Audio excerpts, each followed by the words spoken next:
बहुत बड़ी ट्रेजेडी है। क्या कर रहे हैं यार? बहुत लोगों की डेथ हुई है, नुकसान हुआ है।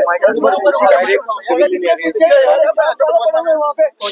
लोगों से बातचीत की, उनकी जो समस्या है उनको समझने की कोशिश की।